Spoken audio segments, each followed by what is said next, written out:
모두가 늘 마음속에 지워지지 않는 이름들이 몇 사람들의 이름이 있을 겁니다. 군대 얘기를 가끔 하는 적이 있는데 군대에서 훈련 받을 때 가장 힘든 게 유격 훈련입니다.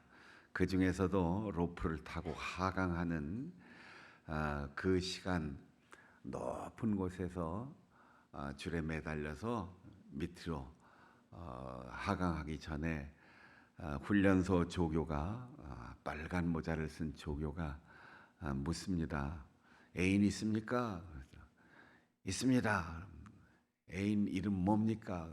이름 아무개. 그러면 그 이름 부르면서 하강하면서 뒤에서 확 이제 밀어내죠. 애인 없습니다. 그러면 어머니 하고 부르고 내려가라고 해요. 대개 유격장은 아주 산수가 수려하지만 또 험해요.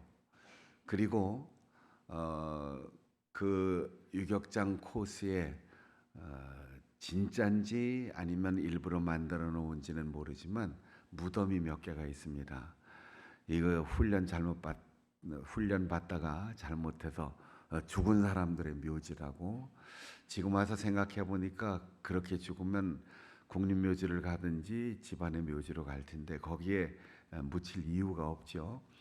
그런데 여기서 훈련 받다 죽은 사람이라고 그러면 긴장이 바짝 됩니다. 그때 이제 로프를 타고 내려가는 거죠. 어머니 하고 희수가 하고 이제 내려가는 거죠. 여러분, 우리의 인생에 내가 죽을 수도 있다. 마지막이 될 수도 있다. 나는 마지막 시간이다. 이럴 때 내가 과연 무엇을 한마디로 내 묘비명에 남기고 그 사람은 어떤 사람이다. 한 줄로 남을 수 있는 말, 그리고 마지막으로 부를 수 있는 이름이 내게 있는지요. 우리는 전통적으로 사람이 죽으면 다시 돌아오라고 혹시나 살아날까 해서 저고리를 들고 지붕 위에 올라가서 복복하고 3번을 크게 외치는 전통이 있어요. 그러면 혹시 떠났던 영혼이 다시 돌아올 수 있다 이렇게 믿고 행여나 그 사람이 다시 돌아올 것을 기대하면서 간절히 부르는 거지요. 그러나 어떤 사람이든 돌아왔으면 하는 사람도 있지만 겉으로는 돌아왔으면 하고 큰 소리를 쳐도 아이 잘 갔다 오지 말아라 이렇게 생각할 수 있는 사람도 있을 거예요. 다시 돌아와라 하고 뻑하고 외치는 소리를 초혼이라고 해요. 초혼. 혼을 다시 부른다. 소월 시인의 초혼이라고 하는 시가 있습니다. 산산이 부서진 이름이여 허공 중에 흩어진 이름이여 부르다 내가 죽을 이름이여. 마지막 그 한마디 끝내 못했구나. 내가 죽는 순간 또 나의 사랑하는 사람의 죽음 앞에서 다 희망이 끝나고 후회되는 것 그 한마디, 왜 사랑한다는 말 한마디 더 못했을까? 왜 조금 더 용서한다는 말을 못하고 왜 조금 더 친절하게 대하지 못했을까? 그런 후회가 오게 되는 겁니다. 그 사람의 삶의 깊이와 그 사람의 마음의 깊이, 영혼의 깊이는 가장 간절한 순간에 드러나게 되어 있어요.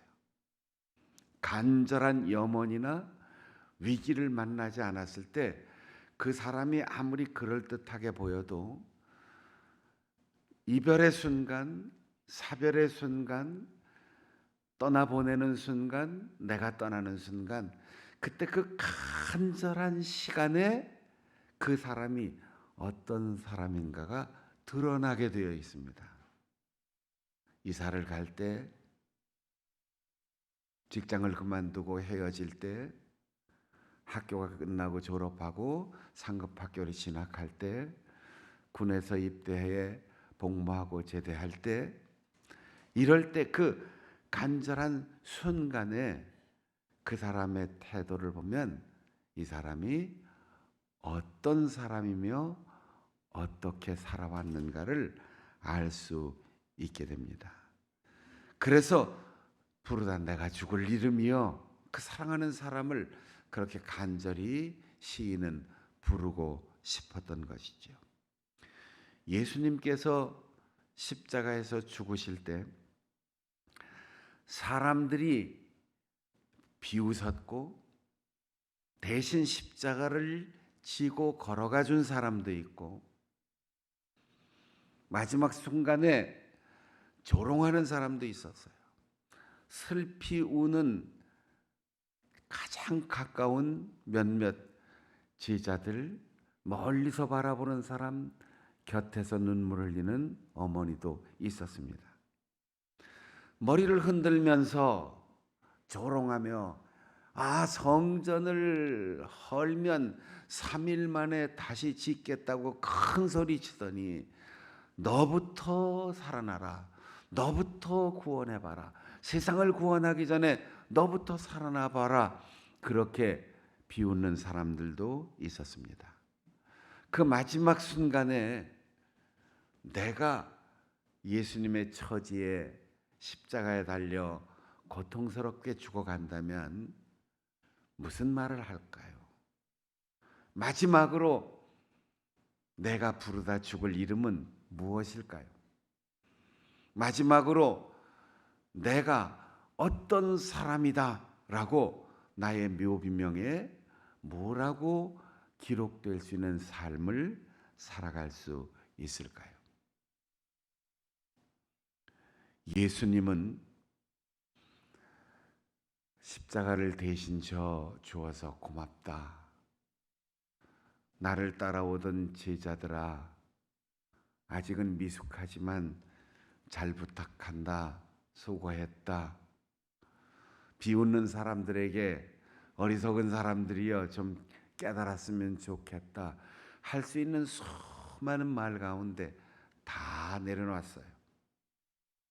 로마 제국에 대한 얘기도, 대제사장 종교에 대한 얘기도, 율법에 대한 이야기도, 나라와 민족에 대한 이야기도, 인간관계에 대한 이야기도 다 내려놓았습니다. 그리고 단 한마디, 하나님, 나의 하나님, 어찌하여 나를 버리십니까? 우리가 섣불리 이해하면 하나님께 대한 원망으로 들릴 수 있고, 해결하지 못한 의문이 있어서 내가 잘못 살았나 하는 후회를 주님께서 하신다, 이렇게 이해할 수도 있어요. 그러나 죽음의 순간 예수님은 이 세상의 어떤 사람도 바라보고 원망하거나 인간관계에 의해서 마지막 유언을 남기지 않으셨어요. 어떠한 과제도 아직 남았는데 그거 부탁한다라고 미진한 여운을 사람들에게 남기지 않았습니다. 아버지이신 하나님, 그분을 불렀습니다. 사랑하는 여러분, 우리가 가장 절망적이고 위기를 만난 상황, 그리고 우리가 무엇인가를 철박하게 결정해야 하는 그 순간, 누구 때문에, 어떤 사람 때문에, 어떤 환경 때문에, 내가 자라온 삶의 지난날 과거의 실수나 허물 때문에 그 모든 것 다 잊고 오직 하나님, 아버지를 부를 수 있는 여러분들이 될 수 있기를 바랍니다. 이 세상에 지금까지 존재했고 지금 존재하고 앞으로도 태어날 수십억 혹은 수백억 인구가 있어도 하나님으로부터 버림받은 단 한 사람이 있습니다. 이 엄청난 인류의 역사 속에 수많은 사람들, 그들이 다 지옥의 밑바닥으로 떨어지고 하나님께 버림받아야 하는데, 예수님께서 십자가에서 버림받으시고 유일한 그 한 사람 예수님이 하나님과 단절됨으로 지옥에 빠져서 죽어간 모든 사람들, 그리고 앞으로 지옥에 갈 모든 사람들, 그들을 영원히 가두어 놓을 지옥의 문이 활짝 열렸어요. 그리고 이 세상 모든 사람, 한 사람도 빠짐없이 다 구원받을 수 있는 길이 열렸습니다. 주님 한 분이 버림을 받으셨기 때문입니다. 아담 한 사람의 범죄 때문에 이 세상 모두가 다 죄인이 된 것처럼 예수님 한 분의 순종과 죽음으로 이 세상의 모든 사람들이 다 의롭다고 칭함을 받는 구원의 길이 열린 것이지요. 천국이 어디입니까? 적어도 신약 성경이 우리에게 증거하는 하나님의 나라는 저 별 사이에 있는 어떤 새로운 차원의 땅이 아니에요. 하나님이 지금 여기 오셔서 우리를 다스리는 하나님의 통치권이 행사되고 있는 그 시간, 그 장소가 하나님의 나라예요. 그래서 예수님께서는 회개하라, 하나님의 나라가 가까이 왔다. 내가 하나님의 성령을 힘입어 귀신을 쫓아내면 지금 여기 하나님의 나라가 임하였다라고 했어요.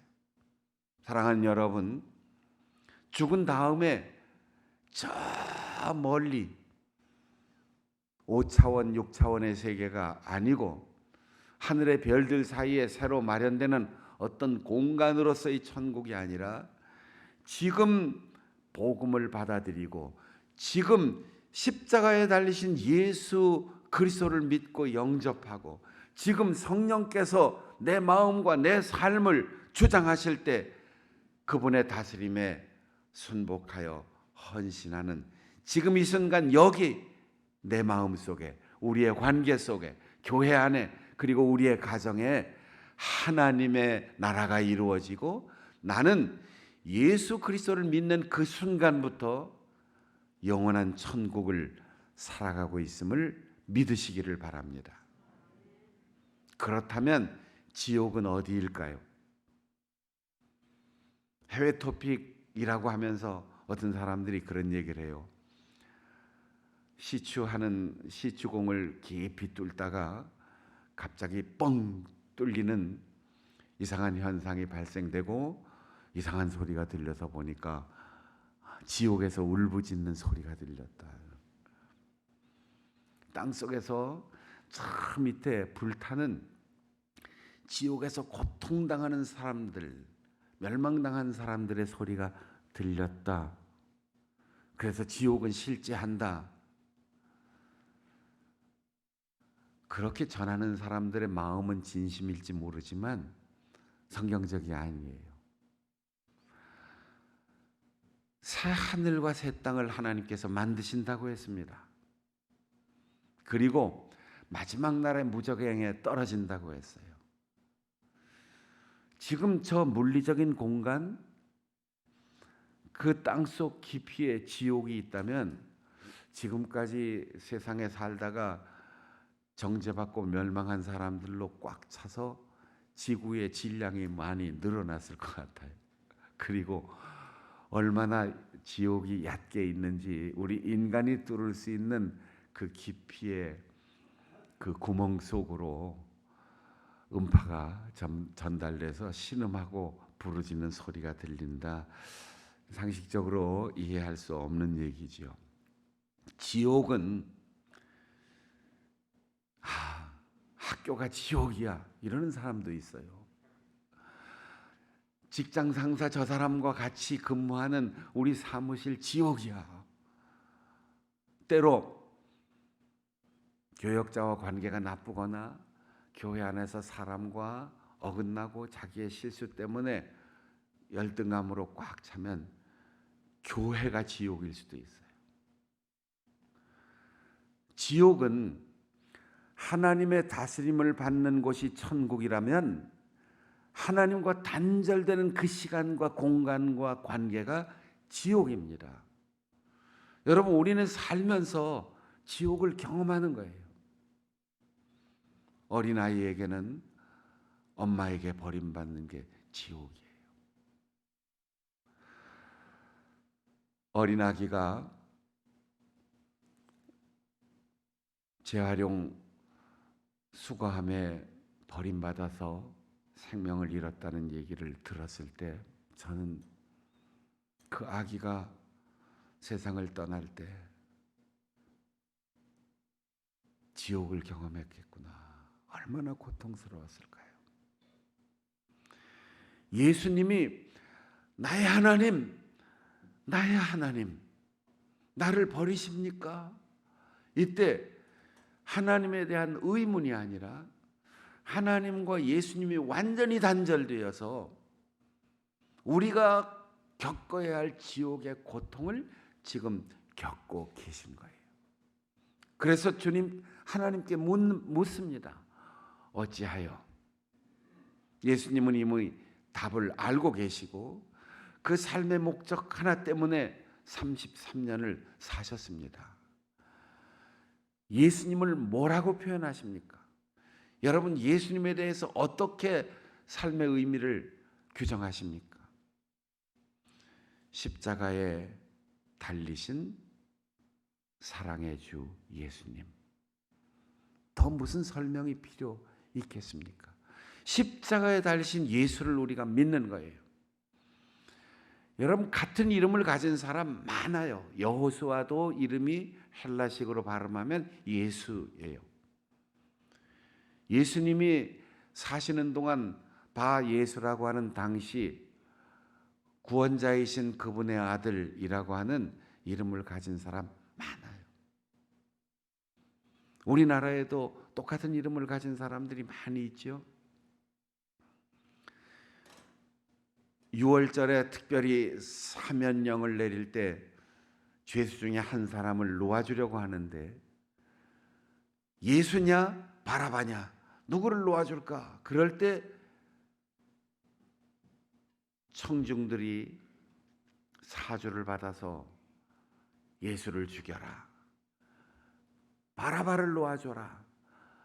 바라바의 이름이 하나님의 아들이란 뜻이에요. 바는 아들이란 뜻이고 아바는 아버지예요.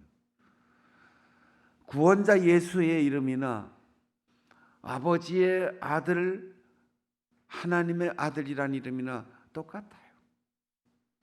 그런데 바라바는 세상의 생명을 얻었지만 영원한 생명을 잃었을 겁니다. 예수님은 세상의 생명을 잃었지만 영원한 생명을 부활을 통하여 얻으셨습니다. 예수님이 하나님과 단절되어 지옥에 떨어졌다. 유다서나 베드로후서에 음부에 가서 옥에 있는 영들에게 전파하시니라. 해석하기 어려운 성경 구절들이 있는데 우리를 그렇게 어렵게 하려고 성경을 쓴 거 아닙니다. 지옥이라고 하는 하나님과의 단절 상태에 있는 그 죽은 자들, 그 고통스러운 절망적 상태에 있는 사람들, 그리고 그 고통으로 그대로 죄를 안고 죽은 사람들, 그것과 똑같이 예수님이 그 지옥과 같은 하나님과의 단절 상태에 떨어짐으로 이 세상을 살아가는 우리가 지옥을 벗어나서 영원한 생명을 얻을 수 있도록 십자가에서 문이 열렸다는 뜻입니다. 예수님께서 십자가에서 죽으시면서 나의 하나님, 나의 하나님, 어찌 나를 버리십니까? 이건 우리가 해야 할 신음인데 예수님이 내가 되어서, 우리가 되어서 그 신음을 대신 부르짖으심으로 지옥의 문이 활짝 열렸다고 했습니다. 로마서 8장의 바울 사도는 그렇게 말했습니다. 누가 우리를 그리스도 예수 안에 있는 하나님의 사랑에서 끊으리요? 지옥도, 악한 영도, 천사도, 죽음도 우리를 그리스도의 사랑 안에 있는 하나님의 사랑에서 끊을 수 없다. 여러분, 죽음을 기준으로 희망과 절망을 생각하는 것은 불신앙입니다. 비성경적입니다. 죽음은 원죄의 대가로 우리가 물려받은 것이지만 예수 그리스도를 믿는 우리는 이미 그 죽음 너머의 영원한 생명을 살고 있는 것입니다.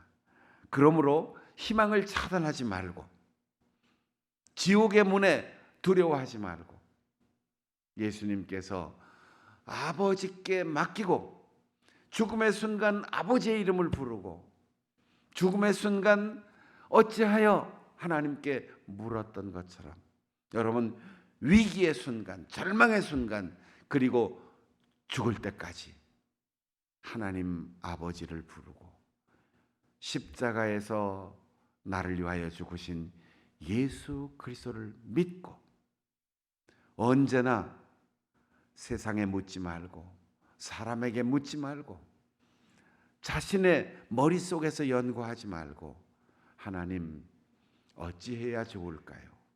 하나님 어떻게 이해해야 할까요? 하나님 어떻게 살아갈까요? 하나님께만 묻고 하나님만 바라보는 우리 성도들이 되시기를 바랍니다. 오늘의 세상을 사람이 사라진 세상이라고 말합니다. 사람이 없어요. 무리만 있어요. 우리 편 아니면 네 편, 동지냐 적이냐, 이것만 있어요. 그러니까 사람이 사라지고 결정적인 순간 위기가 오면 우리는 무리 속으로 가려고 해요. 여당이냐 야당이냐,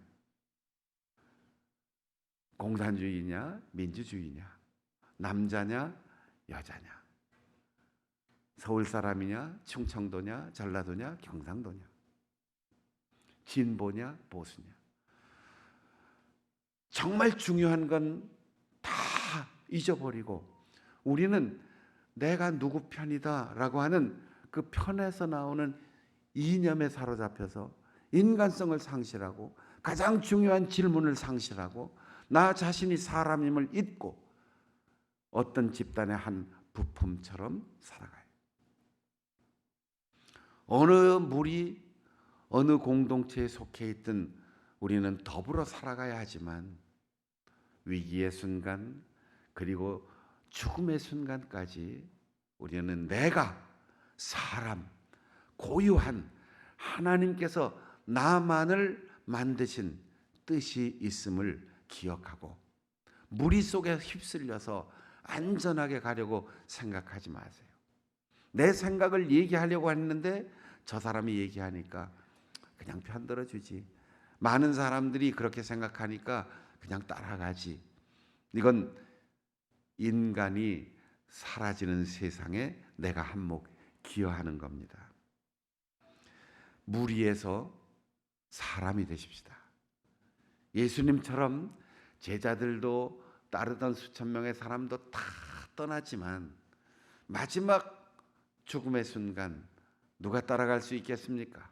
돈이 따라가겠습니까? 땅이 따라가겠습니까? 아파트가 따라가겠습니까? 친구가 따라가겠습니까? 형제가 따라가겠습니까? 내가 하나님 앞에 홀로 서서 가야 합니다.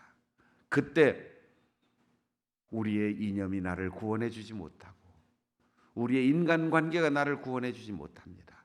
오직 하나님 아버지만 나를 구원해 주시고 영원한 생명을 주십니다. 십자가의 의미를 깊이 묵상하는 이 계절, 내가 예수 믿는다고 하면서 교인이라고 하면서도 하나님을 찾지 않고 세상을 의지하고 사람을 의지하며 많은 무리 속에 숨어 있다는 생각으로 안도하며 살아오지 아니했는지 성찰하는 가운데 언제나 하나님 아버지 그분께 질문하고 그분께 부르짖고 그분을 의지하며 살아가는 우리 모든 성도들이 되시기를 바랍니다. 영상을 보면서 우리 함께 공동 기도 드리겠습니다.